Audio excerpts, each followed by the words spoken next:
Hey, what's up, guys? Welcome into the New Day podcast, and this is just where we talk about life and kind of whatever we want to, honestly, and things that we think you would find interesting and helpful, but also just things we want to talk about, right? Because a sermon is one thing, Yes. but now we get to talk about whatever we want. So we are going to talk about pastor confessions. So we're going to confess some real talk about what it's like to be a pastor, because I feel like people have an idea of what it is to be a pastor. They see us on Sunday, they see you preaching, and it's like, okay, well, what do you do for the other 167 hours a week, right? So yes, and I think there's also some misconceptions about it that, people don't realize. And so good and bad, as we're going to talk about today. So I'm really excited. This is literally just, we said, what are some things you wish people knew from a good and a not so good side, and that's what we're going to do. Yeah, absolutely. So why don't you get us started off, man? Share what is your first pastor confession? So I labeled mine to two categories. One is like good real, and then like real, and good, so real. Like, I like it. one from like maybe it's better than you think, like pastor situation, and one is maybe harder or more complicated than you think, and like just things you wish people knew. So. I'll start with a real one, and we'll kind of go back and forth. The first one I put down here is everyone wants to matter, but few people want the responsibility that comes with mattering. I've observed this in my time of being a pastor so much, and I think it's really important for anyone listening to really think about this, because when people come into a church, they want to matter. Like, I want to be important. I want people to care about me. I want to be involved. I want to be known. I want all these things. Like, they want to matter. And this also applies to the workplace, right? Like all the business managers, they've got all these employees that want to feel like they matter and the job is meaningful and all these kind of things. And what I've experienced, because that what's different in the church world is everyone feels that way. Everybody wants to matter. And what I have found is everybody wants to matter, and that's a good thing. And they do matter.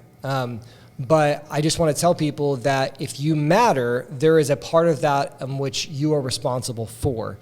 And so if you matter, meaning you are important to this church, it means that it matters when you don't show up. And so people want to matter from the emotional, I feel good, I feel needed part, but they often don't want the responsibility of if you matter, then you have to be there. It matters when you don't show up, it matters when you don't give and don't serve and all that kind of stuff, right? And so I just say that as I've just kind of noticed that over the years where people come in, they want to matter, but then they kind of realize, I don't know if I do want to matter, And so if your kids matter, it matters if they're all at the house. If somebody's not there and they're missing, well, that's scary, And so I think that's one thing I would tell people is I think when you come into a church, I think that there is the potential to have I know we experience this. It's such a life-giving, awesome, incredible thing to be a part of. I mean, it is. It is fulfilling. You have community, people with you. I mean, we got live music that's just awesome in a room, free live music, and there's teaching to help your life, and there's community groups, people to know you. I mean, it's this incredible thing. We're getting backpacks for refugee kids. We're doing a party at the park. I mean, this is an awesome thing. But there is a lot of times people don't realize that in order to have that thing matter, your involvement matters. And so there is a cost to follow Jesus. There's a cost to be in a church. And so I think I would just say a lot of times I feel like people don't realize that what they want in terms of mattering often comes more so out about what you're willing to give into it versus just I'm going to show up and someone's going to make me feel like I matter. Yeah, man. That's starting good. Strong today. That's good, man, and that works biblically too, because the Bible says that we are kind of a body, and it calls us to equip. Literally, you know what it tells pastors to do? Equip the saints for the work of ministry. Yeah. Nowhere in the Bible it says do the ministry. You equip saints, equip people in their calling, and that's what we're called to do. And so, man, that works for teams, works for groups, when you don't show up to your group and we call it a double date, or whatever, it's you matter. And so that means when you're missing, you matter as well. So that's really good, man. So one of my real ones is just I don't know if people know kind of what we do during the week. And so I'm not going to put you on the spot, but I'm going to get you thinking about what did you do this week, right? Because people see us on Sunday morning and they see maybe us kind of rehearsing with the band or mic checking or preaching the sermon. That's kind of all people see. And it's what happens during the week. And I want to give you just a quick list of what I did just today. Just today? Yeah, just today. Okay. So came in this morning and we're getting new internet at the church because we stream, and so we need a little bit more bandwidth there. And so I was meeting with a guy getting our internet set up. But of course, Comcast does not actually like make sure it's all good when they go. So he just rolls out. So we had another company come in, make sure everything's good. So I spent a few hours with them, making sure all our computers were good. So I did that. I interviewed someone for a position that we are thinking about hiring for. And so kind of interviewed that guy and worked through that. I called the septic tank company because we have a grease trap. And so I called them because we needed a document from them that we did not have. I met with one of our lay leaders about our Central Church budget. And then we're doing a podcast right now. And I met with another leader in our church about coordinating the backpack drive and how we actually going to get the backpacks over to the people that actually need them. So that was just today. And I bring that up just to let people know that, like, man, I wish that our role was just like preaching and teaching. Honestly, I don't wish that. I'm glad we do a lot more. But like, it is not just that. Like the church is called a body, and so we are not a company. We're not even necessarily an organization. We are an organism, and a body has a lot of moving parts. Well, no, here's what I've noticed. What's I think hard often about it is, and we love our job. That's actually one of my points in a moment that I'm going to make, is I love what I do, but. It's like we have almost every facet of a business, but we're not a business, right. You know? And so it's like, you know, there's budgets, there's staff, there's personnel, there's facilities. Our church, like, we have 3 campuses. We own 20-something acres across the city now. A lot of buildings, yeah. A lot of buildings, a lot of management, a lot of staff everywhere. And so, like, it's like we have all the complexities of a business or a small business, but we've got to be, obviously, rightfully so, more of like a nonprofit spiritual organization. So I think most people don't realize that like, imagine like wherever you at, what your company is or does, and just add on like a church to that, you know, and that's what it is. But I think also part of that too is I think people don't just feel that towards pastors. I think everyone thinks like they have the hardest job in the world, and everyone else's job is like, what do you do all day, you know? Right.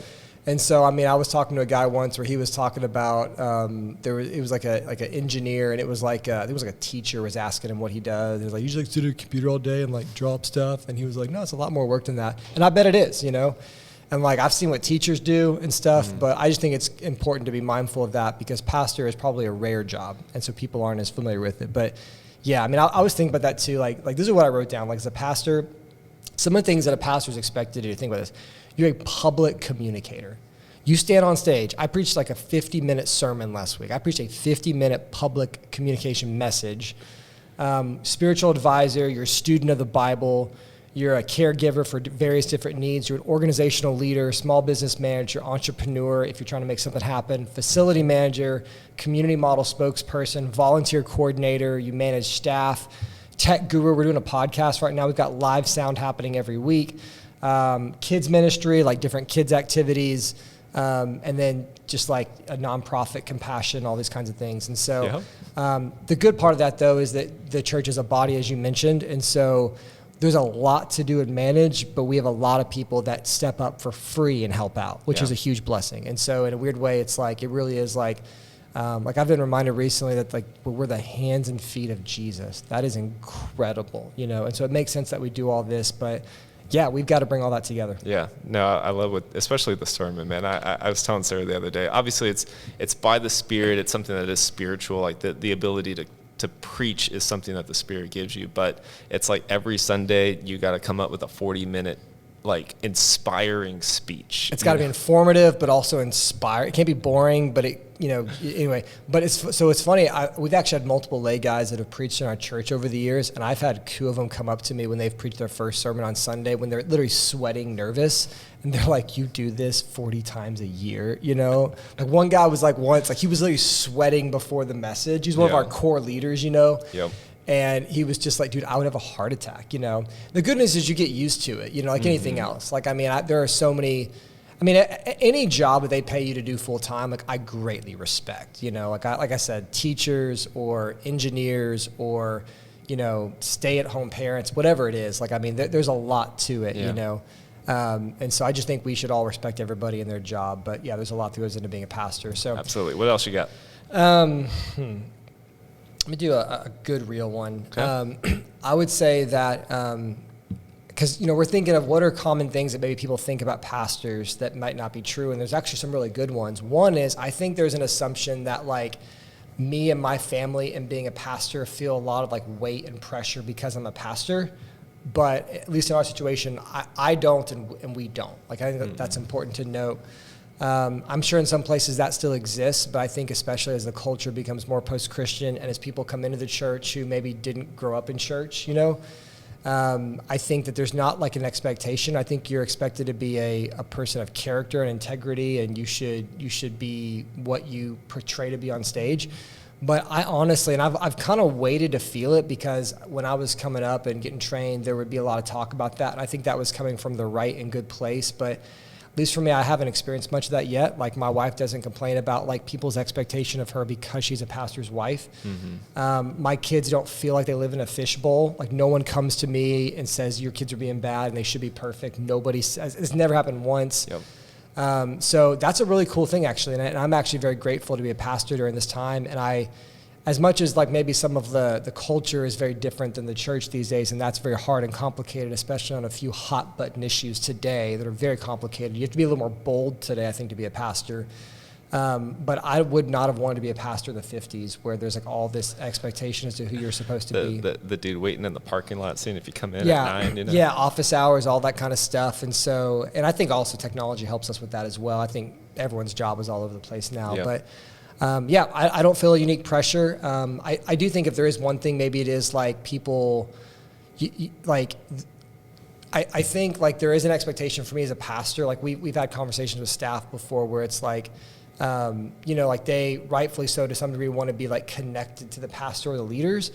And I think that is one unique thing in a church where it's like at any other job, it's like your supervisor making sure you get the job done that you're paid for, And so there's a sense of like, and we have a good friendship, but like, and it feels like that's important, but in other roles that wouldn't be as much. And so I think there is like, we have a lot of friends, way more people that we know and are connected to relationally, because it was also interesting as well. I was thinking about this, like we have the only job where like, if we got like divorced, or if like our spouse had like a issue or something, or you can just take the example of like divorce, that like we would both lose our job. Yeah.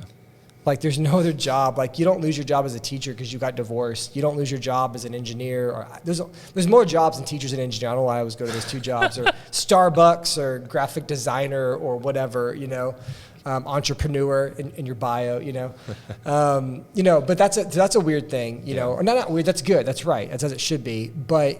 But even in the midst of that, I would say that I don't feel like there's a ton of pressure beyond some of like those major things. I think that people love that we're real and we do our best, and so I'm grateful for that. I think it shows there's an increasing humility growing in the church in America that I'm grateful for.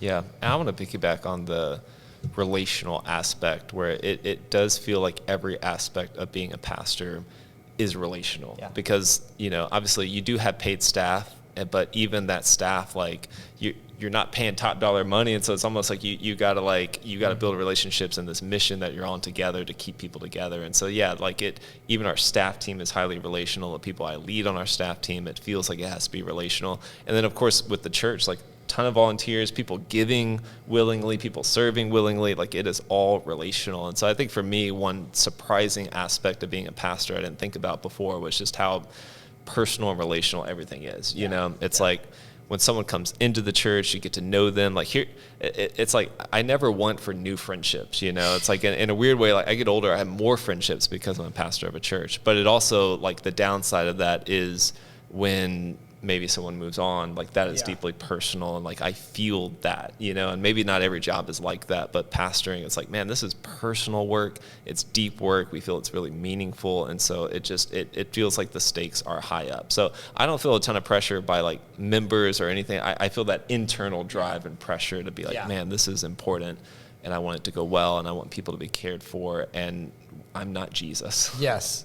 Well, I think people are, for the most part, I think people realize that more so, maybe in some ways today. And I would say, so I'll just go ahead and go to one of my other ones. Another positive one is, I think we don't have a lot of drama.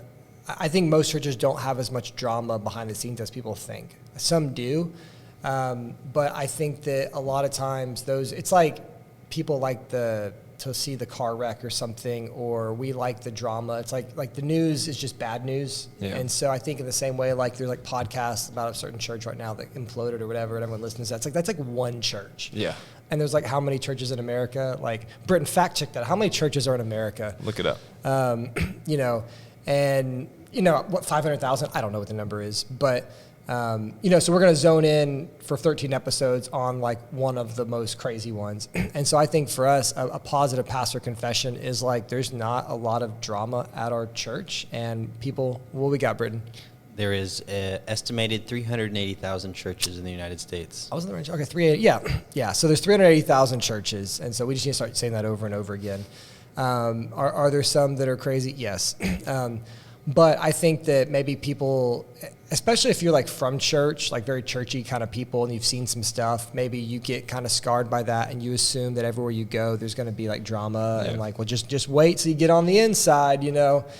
And by God's grace, I think we don't have a lot of that. Like, people think like we like beef behind the scenes, and we don't. You know, we generally get along with people, and our people are great, and we try to serve them well. And so I think there's a lot of really healthy churches out there, even in times like this when a lot of pastors and churches and things are kind of imploding.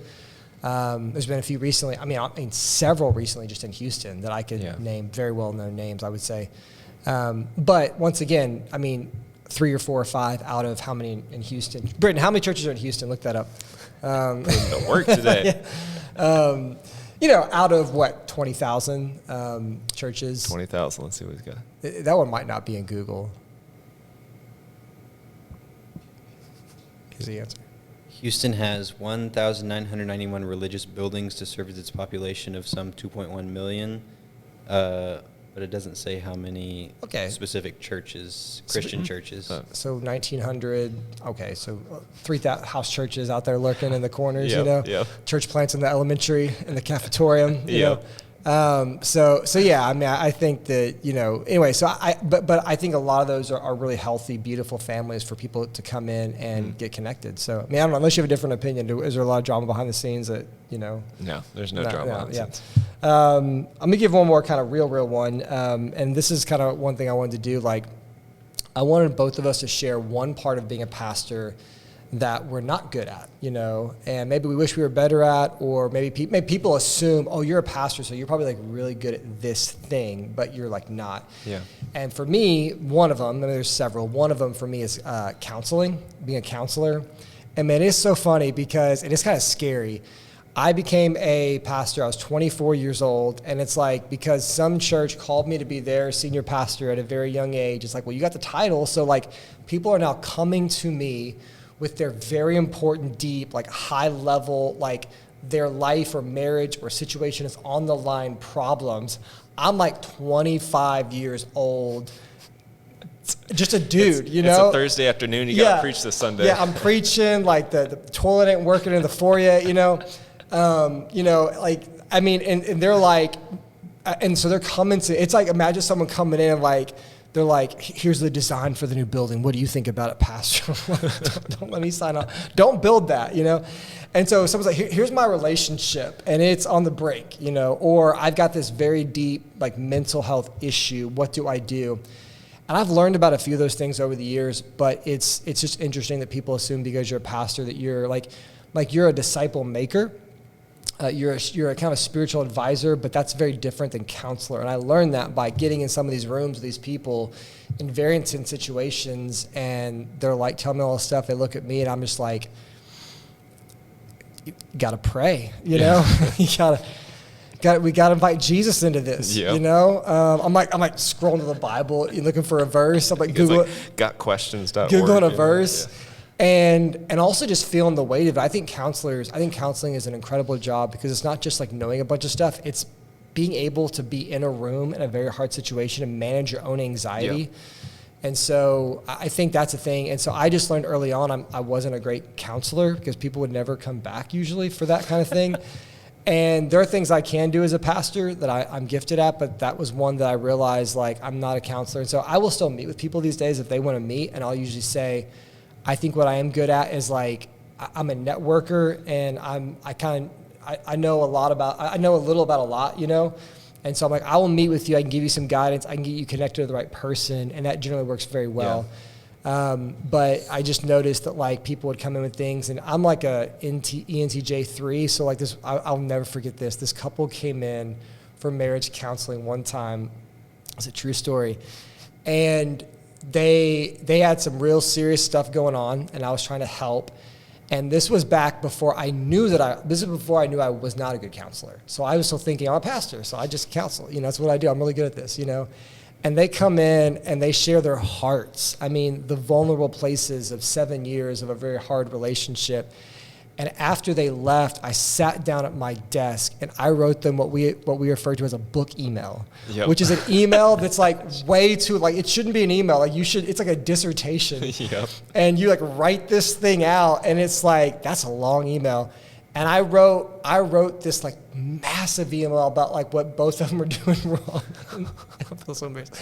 And what they need to do. But I give them 8 action steps, 8 immediate action steps. Not 3, which would have been a lot. I give them 8. And they never responded to the email. And they never came back, but they kept coming to the church. And we act like it never happened. Like that moment never happened. And so I took that as like it was not very helpful. And I'm embarrassed to say I promise you I could pull that email up on my Gmail right now. And looking back on it, I just didn't realize like counseling, and we know because we both go see counselors even for our own souls, it's more of a slow process. It's not like fixing it right then. It's like drawing it out, thinking about it, bringing it to Jesus over time, considering a lot of different things. And so I could probably do counseling more effectively today, but it's still not the way that I'm kind of like wired. And I think a lot of times people think that as a pastor, you're really good at as a counselor. I've got depression, so I got to talk to you. And I would just say that there are people that God has given that gift to who are trained at it as well and study literature, and they're way more better at that than I am. So what about you, man? What do you stink at as a pastor? Well, definitely that, because I was thinking, man, I would have done the same thing. Like, here's the action steps or whatever. And, when I do that with Sarah, that doesn't always work out well, and so it's like that. Not everyone likes that. So yeah, definitely on that. A couple of things for me, like pretty easy. One is like I can't do weddings. So maybe people think pastors, like should be really good at weddings. I'm petrified of officiating a wedding. Like I will do it, but like, man, this moment, you're talking about manager anxiety. Like I wouldn't be able to manage my anxiety in that moment. So that's definitely something I couldn't do. I cannot sing as a pastor, so I can't hop up on stage, and you don't want me on the mic. One time I led a true story in a funeral. One time there wasn't a worship leader available, and so at the very end I led us an a cappella doxology, and it was endearing, I think is the word that we would use. Dude, that goes back to what we were saying earlier. Like people, imagine like the person that's listening to this like right now. Imagine you are having to lead a funeral. Like that's your job. And it's like, well, who's doing the music? I was like, I don't know. Like, it's like, well, who's speaking? Who's doing the stuff? Like, where's the venue going to be at? Is the AC going to be turned on early enough in advance? Like, how are we going to do, like that's a random tick mark way down the list on our thing is to perform a funeral, which means also the family's coming in and grieving and they're sad and you're comforting them. I mean, it's a high stakes service. Highly emotional, drains everything out of you. So I personally, do you like doing funerals, or are you more into funerals than weddings? More into funerals than weddings. See, I'm more into weddings. That's what makes a good team. I'm more into weddings than funerals. That's weird. I actually like doing weddings if I have the time to do it, because a lot more goes into it, Which, speaking of, man, yeah. So actually, ironically, the last time I had a panic attack, I was doing a wedding. Interesting. Last time I had to lead a wedding through a panic attack that came out of nowhere. A lot of times I kind of like, and I don't struggle with panic attacks as much as I used to. I love it. Like, this is so millennial. I'm just saying that so casually. Like, I had a panic attack, But like seriously, like I had during a wedding, it kind of came out of nowhere. And it was interesting because I felt good about everything that was going on, but it just reminded me, as you were saying, like it's a very high anxiety thing. This is like top 3 most important moment of their life. Yep. And you better not fumble those words, and you better be ready, and everyone's watching you, and you feel the pressure of the moment.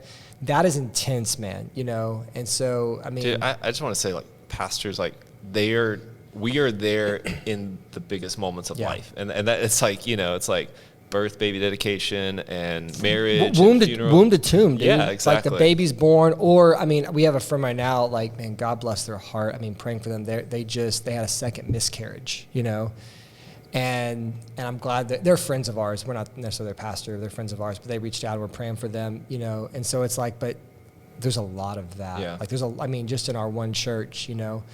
And then also early on, so I grew up here in this community, but most of my friends weren't Christians. And early on, I got a lot of people reaching out because they didn't have a pastor. Yeah. And so when somebody would get married or would pass away, like I had a friend, not a friend, but a guy I knew that grew up with a little bit, had a tragic accident because he was intoxicated, and they were wanting me to do the funeral, you know, and so a really complicated place to be, if you will. But yeah, man, that's the thing where it's like there's expectation because people want their wedding to go well. That needs to go well. They want the funeral to go well, and they should, right? That's a right expectation, but in a lot of ways that does get kind of put on us as pastors in a way that unless you've ever led through something like that, it is so intense. And it's like, what did I do this week? I recovered from a highly emotional thing. But the good news is I will say you get better at it, you know, and we help each other now. And so even we sometimes like have like kind of outlines for services and things that we all share together, like Google Docs. Thank goodness for Google Docs. And it gives you a framework so you're not starting from scratch, and then you kind of can make it your own. Yeah. And so we've learned to kind of systematize that a little bit more. Because now you can imagine with 3 churches across the city, I mean, there are always people that are passing away and need to be rightly honored at the end of their life. Yeah. And there's also weddings and babies and all those kinds of things. So were you going to mention another one, or was that the... No, actually, I was going to see if we could hit up Britton. Yes. Britton? So worship leader confession. You can't see him on the screen, but he's running the show behind the scenes. Make a sound for us, Britton, just to let us know you're there. Hey. So Britton is our creative director here at New Day, and he's our worship leader. Give us a worship leader confession. So there's 2. One would be, get caught up in doing a bunch of other stuff, and then you're like, oh man, I didn't practice the set for this Sunday. So then you go into rehearsal and I am just winging it. Like, I'm gonna see a victory. We call that all spirit right there. Oh, all spirit-led worship. Spirit-led, unprepared, okay. And then the other one would be, as I'm scheduling people, I may accidentally schedule 2 people on accident, like for the same role. Like say, got the whole team scheduled, and then you did recently, actually. Yeah. To cancel somebody. It was terrible because he was like, oh, so you don't need me? And I was like, no, it's okay. It was my fault. We accidentally had someone already double scheduled. Booked, yeah. Yeah, double booked. And he was just like, well, I had to cancel for another church. And I was like, oh, I'm so sorry. But yeah, it would be those 2. And I know it's hard. So I was a worship leader in my former life in the church world. And people are very sensitive about music. That's what's hard. I mean, you get on like greet team or kids or things like that. Like if you get kicked off, oftentimes like the kids team, people are like, thank you, But worship teams like this, like everyone, like I feel like half the church like somehow feels called to like be on the music team. Yeah. And only about 10% of those actually are. And so for you, it's like someone's like, man, I can sing, and like try out. It's like, well, it's in a performance, but like, is that hard to like tell like those moments where you have to tell someone they might not be as inclined to that as they might believe? Yeah, it's always tricky to like figure out how to tell them without really telling them. Yeah. Because like if you tell them straight up, like, I don't know how you could make someone, I don't know. That would be very rude. But yeah.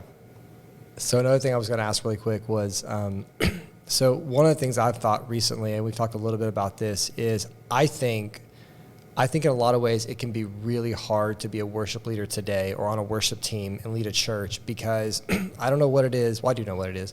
I know exactly what it is. Like, it's like so when you're on like watching like a preacher make a really good point, like on like a video on social media or something, you're like, hey, that is a guy up there talking. He said a really good point that preaches. That's kind of cool or whatever, And like we come in here and like we're in a similar room and it's just us talking, so we can kind of replicate that to some degree, and drive that point home. But when you're a worship leader, like the media that these people put online, it's like I'm not going to use a word for it. We actually recorded this podcast prior, and I said a phrase I should not have said that was probably inappropriate. It wasn't a cuss word, but it was still an inappropriate phrase. So that's why we're actually re-recording this, And that is forever in the archives. Yeah, but if you want to know what I said, you can come to me personally. I will tell you what I said. I think it's actually a really good point and really good metaphor, but probably not something we want to put out for the entire world to see forever. So, but maybe when I describe it, you'll get a sense of what I said. It's like they put these clips up, and every clip of like worship or church music is this room with an incredible band and a bunch of really cool looking 20 and 30 something cool kids raising their hands, really screaming, into it, like screaming, and like everyone in the band's paid so much money, and the equipment is incredible, and there's a video team filming it. But like everybody in the crowd is just like it's like the best like expressive worshipers that they found in the greater Houston or greater Atlanta metro area that all came together for a video. It's a video shoot. It's a music video shoot is what it is. Yeah. And that gets on the internet, and everybody at every church watches that. Like, man, my church don't love God because we don't worship like that. Like our room's dead, And 8% of churches feel like, man, like we don't have that kind of passionate worship, or you've got to somehow create that every Sunday when they did it one time and captured it on video, but you're doing it 52 times out of the year. Like, and so once again, like I'm not going to name names, but like there are some like music acts that like put that stuff out there all the time. And I wonder if they know like you're not giving a realistic look at what real church worship looks like on a week-to-week basis. It's kind of like worship fantasy might be a better phrase. Worship, it's a worship fantasy that it's like, that's not how it is, Everybody's like, what was the original term? Yeah. Anyway, yeah. So worship fantasy. So I guess my long question after that rant is that hard for you? Like, do you feel that expectation that like I've got to make this like Maverick City, and if not, people think that I'm either not leading well or our church just isn't as passionate in worshiping? No, because it's not about me. It's a good answer. It's about me leading people into worship. Like that. If I'm on stage, I'm singing a song as the worship leader. It's someone's choice if they want to worship or not. I like that. It's not me making them be like those music shoots. Yeah. I'm leading people into worship. They can come with me, but they don't have to. It's their choice. It's their relationship with God. I can't make them do anything. That's good. And I can testify to that in your life, man, because you really do. Like I can tell, like when you're leading worship, like you're like legitimately like leading worship. Yep. Like you are worshiping, and I think that's why you're a great worship leader. Because I think some worship leaders struggle with that. They kind of need the crowd. In a weird way, they need to feed off the crowd, but in reality, you're leading. Yeah. And so you set the tone, and they come with you like if they can. So that's awesome, man. And I totally agree with that. And that is actually what is true. So, all right, let's each finish one more, James, and then we'll kind of be done. Let me see what I got. I think for me, the one I would kind of finish with is I genuinely like love my job. I kind of mentioned it earlier, but there are, when you talk to different people, some people like, and even in our church, like they like what they do for a living, and some people really don't. Yeah. And sometimes I think there's a notion in being a pastor that people think that being a pastor is it is a hard job. There's a lot that goes into it, but they think it must be kind of like a really tough or miserable. There's a lot of complicated parts of it. And we've talked about some of that today. But I think most pastors that I know really like what they do. And I think the proof of that is we could go do something else, We could go do something else. I mean, I double majored in college, You didn't get you have a bachelor's degree in something else. It's not ministry. We could do other jobs, but we keep doing it. And so I genuinely like what I do. Like 8 or 9 years in, I can say I love my job. And I don't take that for granted, because I know a lot of people can't say that. And I know there are some pastors where for whatever reason they don't like it, and maybe there's something that goes into that. But I think a lot of pastors love what they do, and I think it's just important for the people of the New Day to know, but also just people of any church that I think there's a good chance that your pastor legitimately likes their job, and it's not as negative or wearisome as some people might make it out to be. And so I just want people to know that, because I think people assume, oh, you're a pastor. They don't think man, you probably love that, but I do, and so I think it's important to know that. Yeah, I mean, I think mine kind of is similar to that. It may seem obvious, but Sarah can attest to this. I love the church. You do, man. I love the church, and I love it for a few reasons. One, because I look biblically at just how much Christ loves the church and like his heart for her and just, everything. And I feel that and I channel that in my own life. And so I don't know.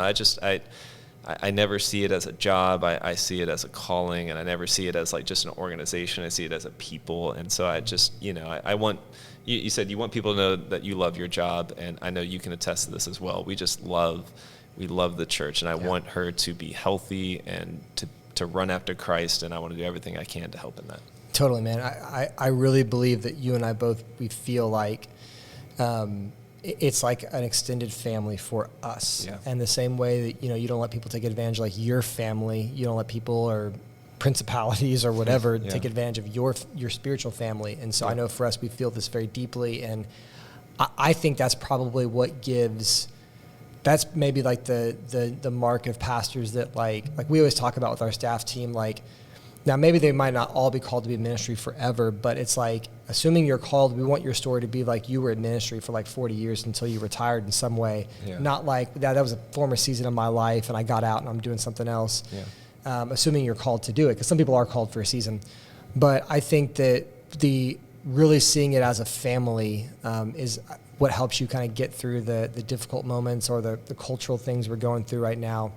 And I would imagine that applies to anybody listening in anything. I think that, your ability to really love something and to facilitate that love in your heart or to ask God to give you that love is probably what enables you to make it through anything. One of the things I've often thought is when you like somebody, you will do whatever you can. When you love somebody, you will do whatever it takes. And I think that's a really important thing. That's probably a really good note to end on too. So anyway, so once again, thank you guys for watching our recent Pastor Confessions. We'll check you later.